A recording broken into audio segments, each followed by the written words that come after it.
ইসলামী bank news top 10।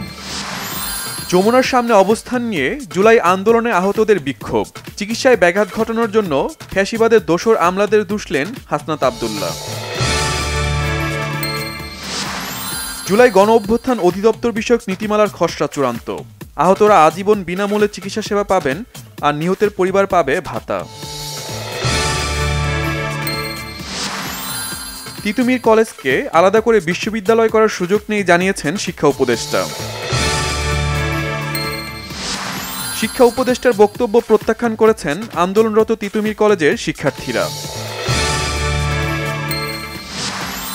আজকে যারা সংস্কারের কথা বলছে, স্বৈরাচারের সময় তাদের কেউই সাহস করে এসব কথা বলেননি, বলেছেন বিএনপির ভারপ্রাপ্ত chairman Tarique Rahman. National prayer ব্রেকফাস্টে যোগ দিতে যুক্তরাষ্ট্রে গেলেন বিএনপি মহাসচিব মির্জা ফখরুল ইসলাম আলমগীর ও দলের স্থায়ী কমিটির সদস্য আমির খসরু মাহমুদ চৌধুরী। চলতি বছরে বর্ষার আগেই রাজধানীর 19টি খাল উদ্ধার করা হবে, জানালেন পরিবেশ উপদেষ্টা।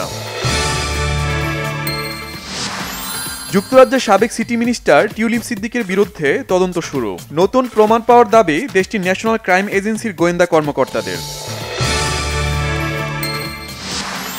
গাজায় যুদ্ধবিরতি চলাকালে ফিলিস্তিনের অপর প্রান্ত পশ্চিম তীরের জেনিন শরণার্থী শিবিরে অন্তত 23টি ভবন গোলাবর্ষণে গুঁড়িয়ে দিয়েছে দখলদার ইসরায়েলি বাহিনী। হামলায় 73 বছরের এক বৃদ্ধ নিহত। বিসিবির নির্বাচকের পদ ছাড়লেন হান্নান সরকার। আসন্ন ঢাকা প্রিমিয়ার লিগ দিয়েই নতুন করে কোচিং কেরিয়ার শুরু করবেন তিনি।